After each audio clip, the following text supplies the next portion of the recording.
প্রিয় দর্শক, শুরু করছি আমাদের সাপ্তাহিক আয়োজন যে কথা কেউ বলেনি অনুষ্ঠানে। আজ আমরা কথা বলবো মায়ের ডাক নিয়ে। আমরা মায়ের ডাককে অত্যন্ত জনপ্রিয় দুটি শব্দে আমরা পরিচিত হতে দেখেছি, কিন্তু কে সেই মা, কেন তিনি ডাক দিয়েছিলেন, সেই ডাকে কি সাড়া দিয়ে সন্তান ফিরে আসতে পেরেছিল? আমি বলছিলাম সেই মায়ের ডাকের মা হাজেরা খাতুনের কথা। তিনি তার সন্তানকে 12 বছর আগে গুম হওয়ার পর অত্যন্ত সাহসিকতার সাথে যখন সাংবাদিকদের সামনে প্রথম তিনি উপস্থিত হন, তার সন্তান, তার ছেলে সাজিদুল ইসলাম সুমনকে ফিরে পাবার জন্য, ঠিক তখন যে প্ল্যাটফর্মটি গড়ে তুলেছিলেন সেই প্ল্যাটফর্মটির নাম হচ্ছে মায়ের ডাক।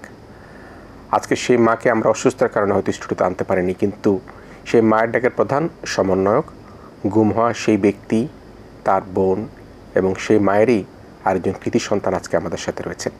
আমাদের সাথে রয়েছেন মায়ের ডাকের সমন্বয়ক সাজিদুল ইসলাম তুলি রয়েছেন আমাদের সাথে। বোন তুলি, আপনাকে স্বাগত জানাই আজকের আয়োজনে।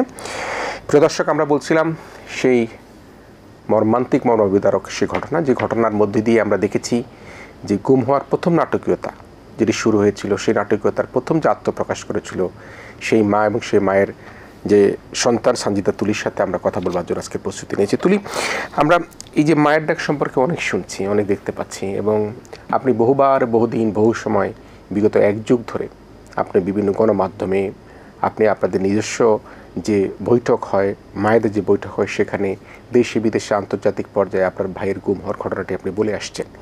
এবং সেই বলে আসার পর পর্যন্ত কিন্তু আমরা দেখেছি অনেক মা একত্রিত হয়েছে, অনেক স্ত্রী তার স্বামী হারিয়েছেন, তারা একত্রিত হয়েছেন, অনেক ছোটো ছোটো বাচ্চারা বাবা হারিয়েছেন, একত্রিত হয়েছেন। আজকের এই মায়ের ডাক, এই যে সংগঠনটি, সেই সংগঠনটি করতে গিয়ে সর্বপ্রথমেই আপনার ভাই কিভাবে গুম হয়ে গেল, কিভাবে আপনারা সেই মাকে নিয়ে প্রেস কনফারেন্স করলেন, সেটা যদি আজকে দর্শকদের একটু বলেন। আমি ধন্যবাদ ATN বাংলাকে, ভাইয়াকে। আমাদের কথাগুলো আসলে সবার সামনে আনার জন্য আমরা আগে যথেষ্ট পরিমাণ প্ল্যাটফর্ম পাইনি, তো ধন্যবাদ মায়ের ডাককে কথাগুলা দেশের মানুষের সামনে আনার সুযোগ করে দেওয়ার জন্য।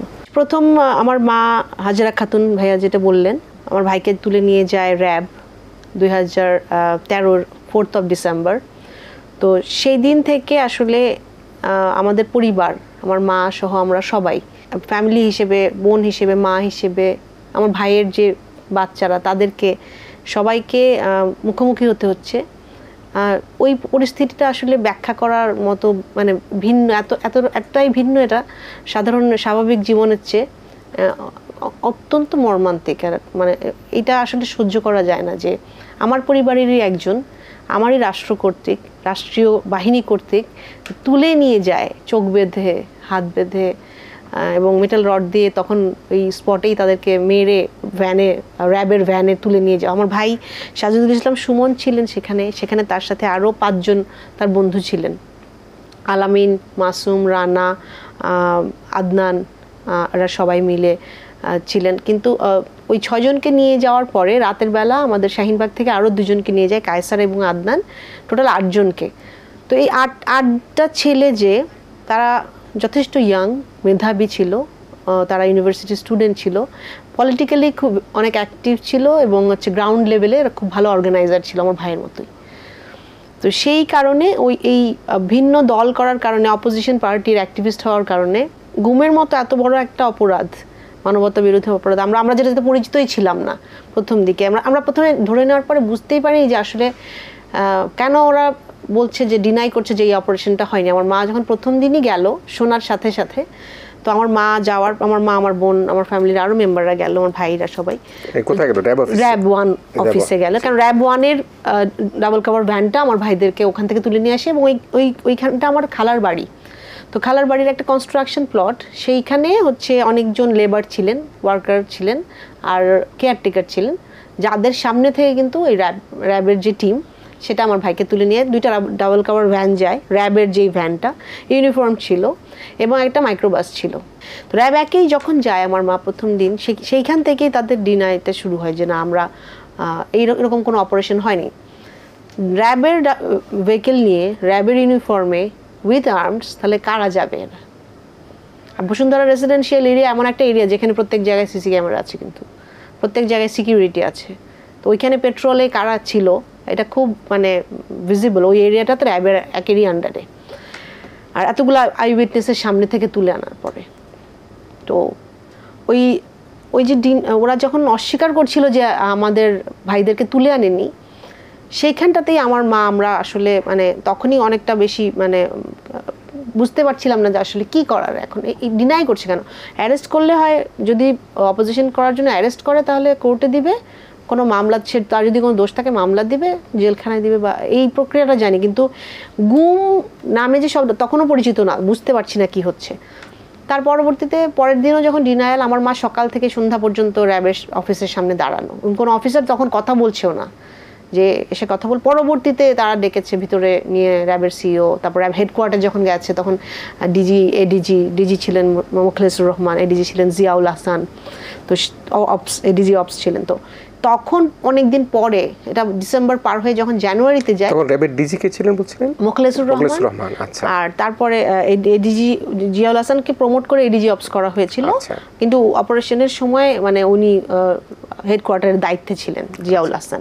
এরা থাকাকালীন সময়ে আমার ভাইকে, আমার মা যখন দেখা করতে যায় তখন কিন্তু তাকে অস্বীকার করা হচ্ছে। তখন আমরা আসলে বুঝতে পারছিলাম না যে কেন এরা অস্বীকার করছে, এবং খুঁজে দেখবো আপনার ছেলেকে, ভেরি রুড, মানে এদের কথাবার্তা অনেক রুট ছিল। একটা মা কাঁদতেছেন, তোমার ছেলে নাই, ছেলেকে পাচ্ছেন না, আপনারা র্যাব টিম তুলে নিয়ে আসছেন, এবং তার পরবর্তীতে, এবং এটা শুধু আমার মার সাথে না, কিন্তু এটা বাকি যত ফ্যামিলির মানুষকে নিয়ে যাওয়া হয়েছে পরিবারের। এটা আপনি হোয়াইট ড্রেস বলেন, ডিবি গেছে বলেন, বাড়ি থেকে তুলে নিয়ে গেছে। যেমন আদনান আর কায়সারকে কিন্তু রাতেরবেলা বাড়ি থেকে তুলে নিয়ে গেছে, এবং ওইখানে কিন্তু আমার ভাইকে যখন গাড়িতে যায় এলাকাতে, ওই গাড়িতে আমার ভাইকে দেখা গেছে। সেই জন্যই বলা হয় যে 8 জন সুমন ভাইয়ের সাথে একই গাড়িতে করে আপনার ভাই ছিল। তারপরে রাতের তখন 2টা, মানে 4 তারিখ পার হয়ে 5-এ পড়ে গেছে। তো সেই 2টার সময় ওদেরকে বাড়িতে বাবা ঘুম থেকে উঠিয়ে ওই আদনানকে দিয়েছে, যখন র্যাব গেল ওদের বাড়িতে আনতে। তো দেখা গেছে যে ওদেরকে যে ধরতে যে র্যাবের গাড়িগুলো গেছে, সেই গাড়িগুলোর পাশে একটা মাইক্রোবাস ছিল, ওখানে আমার ভাইকে দেখা গেছে। এবং পথচারীরা এটা কিন্তু আমাদেরকে ইনফর্ম করে পরে বাসায় যে, এবং পরবর্তীতে কায়সারকে, ওকেও ঘর থেকে বের করে নিয়ে গেছে, এবং ওখানে অনেক আই উইটনেসের সামনে থেকে রাষ্ট্রীয় বাহিনীকে বিশ্বাস করে হাতে তুলে দেয়। আদনানের বাবা দিয়েছিলেন, উনি টিচার ছিলেন, মাস্টার ছিলেন একজন। তখন পর্যন্ত উনি আমাদের সাথে দাঁড়াতেন, অনেকদিন দাঁড়াতেন। গত বছর উনি মারা গেছেন, উনি আমাদের মাঝে নাই। উনি অপেক্ষা করেছেন ওনার ছেলেটা হয়তো আসবে, উনি বিশ্বাস করে রাষ্ট্রীয় বাহিনীর কাছে তার ছেলেকে তুলে দিয়েছিলেন, বলেছেন কথা বলবে, সকালবেলা বাড়িতে ফেরত দিয়ে যাবে। ওই আদনানকে কিন্তু এখনো দেয়নি। 8 জনের কিন্তু আমরা এখনো কোনো খবর জানি না। রাষ্ট্রীয় বাহিনী কিন্তু এখনো কোনো খবর আমাদেরকে জানাচ্ছে না এদের কি হয়েছে। যখন জানতে পারলাম না যে, এবং তখন আমরা সবাই মিলে মনে হলো যে জেনারেল ডায়েরি কমপ্লেইন করা উচিত, লিগ্যাল কমপ্লেইন। কোনো জেনারেল ডায়েরি আমাদের কোনো অ্যাকসেপ্ট করলো না, এফআইআর করা গেল না। কারণ আমরা যখন মেনশন করতে যাই যে র্যাপিড অ্যাকশন ব্যাটালিয়ন তুলে নিয়ে গেছে, তাহলে সেই এফআইআর দিচ্ছে না। যদি নিখোঁজ জিডি করি, যে বাড়ি থেকে গিয়ে নিখোঁজ হয়ে গেছে, তাহলে সেটা নেওয়া যাবে, যেই জিডিটা আসলে মিথ্যা। তো সেইটা আমাদের আর কোনো লিগ্যাল কমপ্লেইন নেই। বাট আমরা অনেক অ্যাপ্লিকেশন দেওয়া হয় আমাদের পরিবারের পক্ষ থেকে, এবং প্রত্যেকটা পরিবারে কিন্তু আপনি ল এনফোর্সমেন্ট এজেন্সির সবগুলা শাখায়, যেমন home ministry, DGFI, RAB, DB, SB, police, IG of police, and home মিনিস্ট্রিতে তো প্লেন্টি অফ টাইম, অনেক মানে বছরের পর বছর অ্যাপ্লিকেশন গেছে। এবং সেই আমাদের ভাইদের ফিরিয়ে দেওয়ার জন্য, তথ্য দেওয়ার জন্য আমরা বারবার এদেরকে বলেছি। তখন দেখলাম যে এইগুলাতেও কোনো কার্যকরী ক্ষমতা, এবং আমরা দেখতে মানবাধিকার কমিশন আছে বাংলাদেশে, তথাকথিত মানবাধিকার কমিশন, সেখানেও কিন্তু অ্যাপ্লিকেশন দেওয়া হয়েছে, এবং তারা চিঠি দেয়, স্বরাষ্ট্র মন্ত্রণালয়কে চিঠি দেয়। চিঠির কিছু কপি আবার আমাদের 20টা কপি মনে হয় আমার কাছে আছে অলরেডি। এরকম প্রত্যেকটা পরিবার যারাই তাদের কাছে গেছেন, ওই মানবাধিকার কমিশনও একই উত্তর দিয়েছেন, উনি পরবর্তীতে চুপ হয়ে গেছে। তো সেই ক্ষেত্রে দেখা গেছে যখন আমরা 13 পার হয়ে 14তে পড়ে যাচ্ছি, তো তখন 2014-তে 5 জায়গায় ইলেকশন হয়ে গেল। তাদেরকে যদি রাজনৈতিক কারণ নিয়ে যায়, ইলেকশনের পরবর্তী সময় হয়তো ছেড়ে দেবে, আমাদের যেটা আশা ছিল। কিন্তু পরে দেখি তখনও ছাড়ছে না। তখন আমার মা এই 8টা পরিবার নিয়ে প্রেস কনফারেন্সে দাঁড়ায়। প্রথম 8টা পরিবার নিয়ে আপনার প্রেস কনফারেন্স? আমরা প্রথম প্রেস কনফারেন্স কোথায় করেছিলেন? ওটা করেছিলাম প্রেস ক্লাবে, এবং তার পরবর্তীতে একটা হিউম্যান চেইন করি সংসদ ভবনের সামনে। আচ্ছা। প্রথম প্রেস ক্লাবে যখন কনফারেন্সটা করার পরে দেখা গেল যে 8টা পরিবারের না শুধু অনেক পরিবার তখন ঢাকা থেকে আমাদের সাথে আবার যোগাযোগ শুরু করে দিল, এবং ওই ইলেকশন পরবর্তী সময়টাতেই যাদেরকে গুম করা হয়েছে, যাদেরকে তুলে নেওয়া হয়েছে, তখন আমরা কিন্তু বুঝতে পারছি না যে এটা গুম হয়ে গেছে, এইদিকে যাচ্ছে অলরেডি। কারণ 24 ঘন্টার মধ্যে যদি ইনফর্ম না করা হয়, তাহলেই তো এটা গুম হয়ে যাচ্ছে, গুম হওয়ার মতো একটা অপরাধ যেটা বলে। তো সেই জায়গায় দেখলাম যে ঢাকার অনেকগুলা পরিবার, এবং এটা নিয়ে অনেকগুলা কিছু কিছু নিউজ পেপার তখন নিউজ করা শুরু করলো। তখন তো কেউ নিউজ করছে না, কোনো মাধ্যমকে সেই স্বাধীনতাও দেওয়া হয় নাই যে তারা বলবে রাষ্ট্রীয় বাহিনী কর্তৃক এই মানুষগুলোকে তুলে নিয়ে গুম করে ফেলা হয়েছে। প্রথম কনফারেন্সের পরে যখন আমরা তখন 2014তেই দেখলাম যে ঢাকার পরিবার, ঢাকার বাইরেরও যারা এরকম অনেক পরিবার এসে আমাদের সাথে তারা দাঁড়াতে যাচ্ছে, এবং আমরা এরপরে আর 2-3টা মানববন্ধন করি। 30 অগস্ট 2014 যখন স্বজনদের হারা পরিবারদের স্মরণে আমরা আন্তর্জাতিক দিবস করি 30 অগস্ট 2014তে 100টা ভিকটিম ফ্যামিলি আমরা দাঁড়ালাম গুম দিবসের অনুষ্ঠানে। হ্যাঁ, আচ্ছা, সেটাতে আমরা যে তখন দেখলাম যে আমরা 100টা ফ্যামিলি চলে আসলো। তখন আর আমরা 1-2টা ফ্যামিলি না, তো এবং একটা প্রোগ্রামে থাকলো প্রেস কনফারেন্সে, প্রেস ক্লাবে, এবং তখন মৌলিক অধিকার সুরক্ষা কমিটি ছিল, ওনারা ছিলেন, সাথে ছিলেন, এবং আমরা তখন মনে হলো যে না, আসলে প্ল্যাটফর্মটা ইভেন 100 না, আসলে নাম্বারগুলো অনেক বেশি। এবং যখন জেলার থেকে, ঢাকার বাইরে থেকে যোগাযোগ করা শুরু করলো, তখন থেকেই মায়ের ডাক আসলে, যখনই আমরা তার পরবর্তীতে স্টার্ট করলাম, তখন থেকেই ওটাকে একটা প্ল্যাটফর্ম, তখন তো আসলে দাঁড়াতে দিচ্ছিল না, বা এটাকে অন্য কোনো ফরমেশনে যেত, প্ল্যাটফর্ম হিসেবে আমরা ভিকটিমদের এনফোর্স ডিসঅ্যাপিয়ারেন্সেসের আর এক্সট্রা জুডিশিয়াল কিলিংয়ের দাঁড়ানো শুরু করি।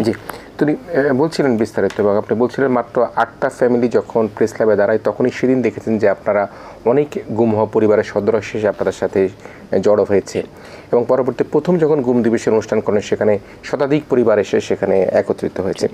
এই যে আপনাদের সংগ্রাম, আন্দোলন, ভাইকে ফিরে পাওয়া, বা যারা তার স্বামীকে ফিরে পাওয়া, ও সন্তানকে ফিরে পাওয়া, বাবাকে ফিরে পাওয়া, এই যে সংগ্রাম যারা চালিয়ে যাচ্ছিল, তার মধ্যে অন্যতম সমন্বয়ক হিসেবে আপনি কাজ করছিলেন, আপনার বোন কাজ করছিলেন, আমাদের অনেকগুলি বিদেশি সংস্থা আপনাদেরকে সহযোগিতা করেছিলেন। আমরা দেখেছি যখন আপনার বাসার সর্বশেষ পিটার হাস আপনাদের ওখানে যায়, সেখানেও কী ধরনের ঘটনা ঘটেছে, এবং আপনারা কোনো প্রোগ্রাম করতে গেলে আমরা দেখেছি সেখানে পুলিশকে বাধা দিয়েছে।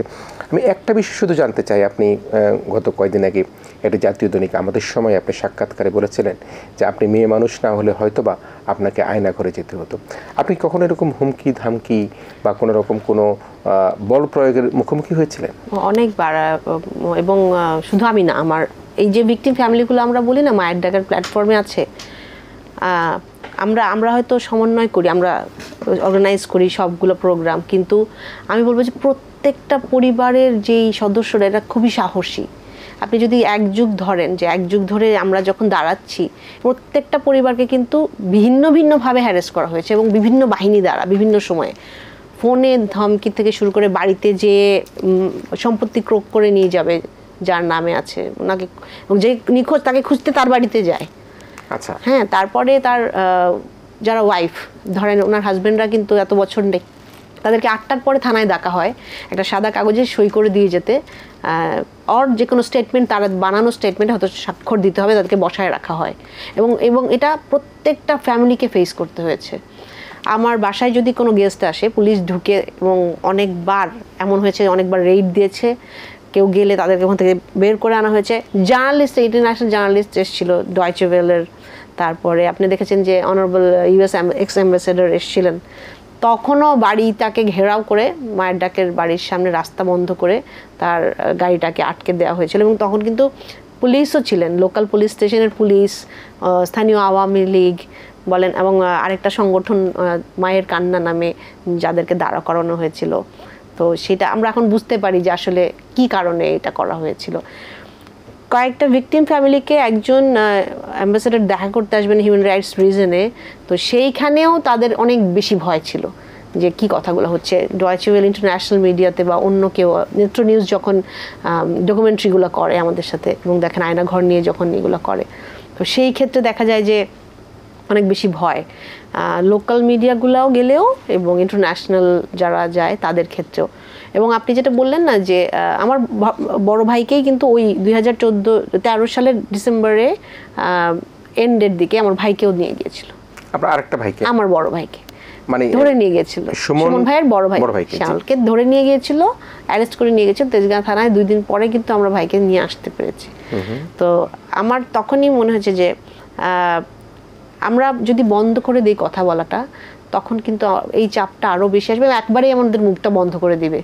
তো যদি আমরা কথা না বলি এবং এই যে ক্যাম্পেইনটা না চালাই, বাংলাদেশের আমার ভাইয়ের মতো যারা আরও গুম, যাদেরকে এবং বিচার বহির্ভূত হত্যাকাণ্ডের শিকার, তাদের কথাটা কিন্তু একবারেই বন্ধ হয়ে যাবে। তো আমাদেরকে আসলে দাঁড়াতেই হয়েছে। আর প্রতিদিনের যেই কষ্টটা, যে ভাইয়ের কোনো খবর না পাওয়া, ভাইয়ের সাথে কি হচ্ছে, আমার দেশ স্বাধীন দেশ, আমরা আছি, তারপরে আমরা থাকার মধ্যে আমরা বেঁচে আছি, তার মধ্যে আমার ভাইকে নিয়ে, এবং সিক্রেট ডিটেনশন সেলে কি করছে আমরা জানি না, ভিতরে কি হচ্ছে আমরা জানি না, কেন ধরে আটকে রেখেছে কোনো রিজন বলছে না, এরকম প্রত্যেকটা পরিবারের সাথে। তো যখন হয় তখন, এবং পাশাপাশি যখন দাঁড়ায়, এবং মোটামুটি অনেকে তখন জানে এরকম কোনো ঘটনা হচ্ছে বাংলাদেশে, আমরা যখন বলি, এবং ন্যাশনালি মানে ইন্টারন্যাশনালি বলেন, আমার মনে হয় সেই জন্যই হয়তো এখনো পর্যন্ত গুম করে ফেলবে বা তুলে নিয়ে যাবে, যেটা বললেন, হয়তো এই জন্য হয়নি, বা তাদের হয়তো অন্য কোনো পরিকল্পনা। এখনো পর্যন্ত কি আপনারা বুঝতে পারছেন যে যাদেরকে গুম করে নেওয়া হয়েছে, যে মায়েরা ঘুরে বেড়াচ্ছে, যে স্ত্রী তার স্বামীর জন্য ঘুরে বেড়াচ্ছে, সন্তান বাবার জন্য ঘুরে বেড়াচ্ছে, এখনো পর্যন্ত কি আপনারা বুঝতে পারছেন যে তারা আসলে কি অবস্থায় আছে? বেশ তো হয়ে গেল, এবং আমরা বলছি যে ছাত্র জনতার বিপ্লবে আমরা একটা অন্তর্বর্তীকালীন সরকার পেয়েছি, রাষ্ট্র সংস্কারের কাজ শুরু হয়েছে, এই অলরেডি তো প্রায় 1 মাস 1.5 মাসের মতো হয়ে গেল। আপনারা কি কোনো অনুমান করতে পারছেন কিছু? বেশি হয়ে গেল। এখন অনুমানটা অনেক বেশি ভয়ঙ্কর আমাদের কাছে। যে বললাম যে 5ই অগস্টের পর্যন্ত তো আশা ছিল যে এই সরকার চলে গেলে হয়তো তখন আমরা ন্যায় দেখব, বিচারটা ওইভাবে দেখব। কিন্তু আপনি দেখেন যে আজকে কিন্তু আমরা হচ্ছে 8 তারিখ পার হয়ে যাচ্ছি, কিন্তু তারপরেও যেই ল এনফোর্সমেন্ট এজেন্সি কর্তৃক তাদেরকে নিয়ে যাওয়া হয়েছিল, সেই বাহিনীগুলার সুনির্দিষ্ট প্রত্যেকটা কেসের কিন্তু প্রত্যেকটা কেসের আই উইটনেস আছে, এবং প্রত্যেকটা বাহিনীও অ্যালোকেটেড করা, যে ওই সময় কারা দায়িত্বে ছিলেন। তারপরেও কোনো পরিবারের কাছে কোনো ইনফরমেশন দেওয়া হচ্ছে না। আইন প্রয়োগকারী সংস্থার যদি এতটাই ট্রান্সপারেন্ট থাকে, যদি মনে হয় যে না, সরকার পতনের পরে এখানে আসলে পরিবর্তনটা আমরা দেখতে পাচ্ছি, যদি সেটাই হয়ে থাকে, তাহলে কিন্তু খবরটা এতদিন থাকার কথা না, বন্ধ হয়ে। তাহলে কিন্তু তার বিচারের জন্য আমাদেরকে যে কমিশন বসাতে হচ্ছে, একটা ল আনতে হচ্ছে, তারপরে আমাদেরকে বিচারের জায়গায় যেতে হবে, আমাদেরকে ওয়েট করতে হচ্ছে, যে উপদেষ্টা মন্ত্রীর সাথে বারবার বৈঠকে বসতে হচ্ছে, তাদেরকে দিয়ে বলাতে হচ্ছে। আইন প্রয়োগকারী সংস্থাগুলো আর কি নিজেদের দায়িত্ব বা অ্যাকাউন্টেবিলিটি নেই, সহযোগে কোনো কিছুই তারা এখনো পর্যন্ত না। মানে যেটা খুব বেশি ভয়ঙ্কর, 8 বছর পরে ব্যারিস্টার আরমান ভাই ফিরে এসছেন, আল্লাহ ওনাকে হেফাজত করেছেন। আমার মনে হয় যে আল্লাহর কাছে হাজার শুকরিয়া। যদি 8 বছর একটা মানুষকে এরকম সিক্রেট ডিটেনশন সেল, যেই ভয়ঙ্কর বর্ণনা ওনারা করেন, যেভাবে টর্চার করা হয়, যেভাবে সিক্রেট ডিটেনশন সেলে রাখা হয় কবরের মতন যে ঘরগুলাতে, সেইভাবে আসলে কি মানুষ কেমন থাকে, মানে কিভাবে বেঁচে থাকে এতগুলা মানুষ? তাহলে কোথায়? আপনি ধরেন আমাদের লিস্টেড কেস, যেটা আমরা আগেও বলেছিলাম যে 700-এর উপরে যাদেরকে গুম করা হয়েছে, এর মধ্যে ফেরত আসেনি। শুধু তালিকার মধ্যে যদি আমরা যাই, তালিকার বাইরে অনেক মানুষ আছে যারা সামনে আসেনি এই সরকারের ভয়ে, এই ফ্যাসিস্ট রেজিমের ভয়ে। অনেক পরিবার আছে যারা এখনো পর্যন্ত আসছে, আবেদন নেই। এবং তখন আমি জিজ্ঞেস করি, এতদিন চুপ করেছিলাম, ভয়ে চুপ করেছিলাম, কারণ আমার বাড়িতে তো চলতে হবে, আমার পরিবার আছে, তাদেরকে ধরে নিয়ে যাবে। তো সেই ক্ষেত্রে লিস্টেড যারা ফেরত আসেনি 155-এর উপরে আমরা দেখতে পাই, বাট আমার মনে হয় এই সংখ্যাটা অনেক বেশি হবে আরও। যখন আমরা এখন কমিশনে যাব, যখন ফাইল কেসগুলো যাবে প্রত্যেকটা ডকুমেন্টস সহ, তখন এই কেসটা অনেক বেশি হবে। আপনারা কি এখন যারা ভয়ে তার সন্তান হারিয়েছে বা বাবা হারিয়েছে, তারা আসতে পারেনি, তাদের জন্য কি আপনারা নিজেরা কোনো টিম করবেন কিনা, যে তারা তাদের হারানো স্বজনকে খুঁজে পাওয়ার জন্য অন্ততপক্ষে তালিকাটা প্রণয়ন করে, তালিকার জন্য আপনারা উদ্যোগ? তালিকাটা অলরেডি আপনি জানেন অধিকার কাজ করে, মানটার কাজ করে, অলরেডি আমরা 155 ওটা আগের থেকে এই পর্যন্ত তালিকাটা অবশ্যই আসবে, তাদের নাম নতুন যারা আমরা কখনো শুনিনি, অবশ্যই আসা উচিত। কারণ হচ্ছে যে প্রত্যেকটা মানুষের কষ্টটাই তো একই। ও তো হয়তো বলতে পারেনি ভয়ের জন্য, তখন এসে দাঁড়াতে পারেনি, কিন্তু ওইটার ওই ভেরিফিকেশনের ব্যাপার আছে একটা, যে আসলে কি হয়েছিল, তথ্যটা কি, বা সেটা দেখার পরে তাদের তালিকাটা কমিশন ডেফিনেটলি নিবে, সেটা ওইটাতে থাকবে। আর মায়ের ডাক কাজ করছি আমরা, কারণ মায়ের ডাকের প্ল্যাটফর্মে ইটসেলফ যত পরিবার আছে, আমরা তো সবগুলাকে প্রক্রিয়াধীন করার জন্য এখানে অনেকে যাদেরকে পাওয়া যায়নি, গুম হয়ে গিয়েছে, জানি না তারা কি অবস্থায় আছে, তাদের মধ্যে কিন্তু তারা অনেকে আছেন যে পরিবারের একমাত্র উপার্জনক্ষম, যে সন্তানটি তার দুগ্ধপোষ্য সন্তান তার বাবাকে হারিয়েছে, সেই সন্তানের ভরণ পোষণ কিন্তু সে বাবারই করবার কথা। এখন হয়তো দেখা গেছে, আমি দেখেছি 1 বছর 2 বছরও শিশু সন্তান দেখে অনেকে গুমের শিকার হয়ে গিয়েছেন। তো আমি এটি কি আপনার মায়ের ডাকের পক্ষ থেকে এই ক্যাম্পেইনটি করার কোনো স্কোপ আছে কিনা? যারা নিহত হয়েছে, হতাহত হয়েছে, রাষ্ট্র তাদের জন্য সহযোগিতা করবার জন্য পাশে আছে, যদিও একটা মৃত্যুর কোনো রকম ক্ষতিপূরণ দেওয়ার কোনো স্কোপ নেই, কিন্তু ওই যারা বাবা হারিয়েছে, যারা ভাই হারিয়েছে, সন্তানের উপার্জন কম ছিল, তাদের জন্য কি রাষ্ট্রের কাছে কোনো কিছু পাবার কোনো সুযোগ আছে কিনা বা কোনো আবেদন আপনাদের আছে কিনা? এই মানুষগুলোও তো রাষ্ট্রের।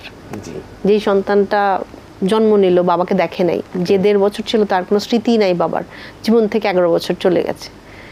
এখন এই মানুষগুলো তো রাষ্ট্রেরই, দায়িত্বটা রাষ্ট্রেরই নেওয়া উচিত। তা আমাদের আবেদন ছিল, যখন প্রথম আমরা উপদেষ্টা চিফ অ্যাডভাইজারের সাথে মিট করি, তখনও আমরা বলেছিলাম যে গুম হয়ে যাওয়া মানুষগুলো খুঁজে পাওয়া, তাদের বিচার, এবং পরবর্তীতে যেন এই পরিবারগুলোর ব্যবস্থা কি করা হবে পুনর্বাসনের। কারণ এই যে 12 বছর ধরে চলে আসা, আমি বললাম যে প্রত্যেকটা পরিবার অনেক বেশি সাহসী। এই যে বাচ্চারা যে আমার সাথে দাঁড়াচ্ছে না, ওরা যে ছবিটা ধরে দাঁড়ায়, ও যে স্ট্রংলি যেভাবে কথা বলে, কোনো সাধারণ মানুষ ক্ষেত্রে আসলে আমার মনে হয় সম্ভব ছিল না। এই যে ভাবিরা 11 বছর জানে না কিন্তু স্বামী কোথায়, এখনো বেঁচে আছে, ওনাদের কিন্তু আছে কি নেই সেটাও জানে না, কিন্তু আশা করে, প্রতিদিন স্বপ্ন দেখে যে একদিন স্বামী আসবে, ওনার ফিরে আসবে। আমার মা 75 ইয়ার্স এখন, গেট খুলে মাঝরাতে দেখে যে কোনো ভারী গাড়ি থেকে কিছু ফেলে গেছে কিনা, যদি কাউকে ফেলে রেখে যায়, যদি তার সন্তানকে পাওয়া যায়, বাড়ির দেখা যায় রাস্তাঘাটে ছেড়ে দিয়ে যায়। তো আরমান ভাই যখন বলে, মানুষের মাইকেল চাকমা ওরা যখন এসে বলে, তখন ওই অপেক্ষাটা করি আমরা। আমরা অনেক আপনারা জানেন যে অনেক বিশাল চরম মানবাধিকার লঙ্ঘনের ঘটনাও দেখেছি, 7 খুন দেখেছি, মেরে মানুষকে পানিতে ফেলে দিয়েছে, এরকম দেখেছি। এইটা যে এই রাষ্ট্র কর্তৃক এই বাহিনীগুলা আসলে মানুষের মানে কতটুকু পরিমাণ টর্চার কোন লেভেলে করতে পারে, এবং হচ্ছে এদেরকে আসলে কি পরিমাণ, আমি জানি না কেন এত অমানবিক হয়ে, এত অমানুষের মতো কিভাবে পারে, আমি জানি না আসলে এটা। যখনই কেউ আসলে এই সিক্রেট ডিটেনশন সেলগুলোর কথাগুলো বলে, আমাদের জন্য আসলে স্বাভাবিক থাকাটা সম্ভব হয় না, আমাদের কারো পক্ষেই মেনে নেওয়াটা যায় না। আমরা জানি না আমার ভাইয়ের সাথে কি হয়েছে, যতক্ষণ না সরকার বা রাষ্ট্র দায়িত্ব নিয়ে বা ল এনফোর্সমেন্ট এজেন্সি দায়িত্ব নিয়ে আমাদেরকে বলছে না যে তার সাথে কি করা হয়েছে, এখনো ভাইয়ের খোঁজ নাই কেন।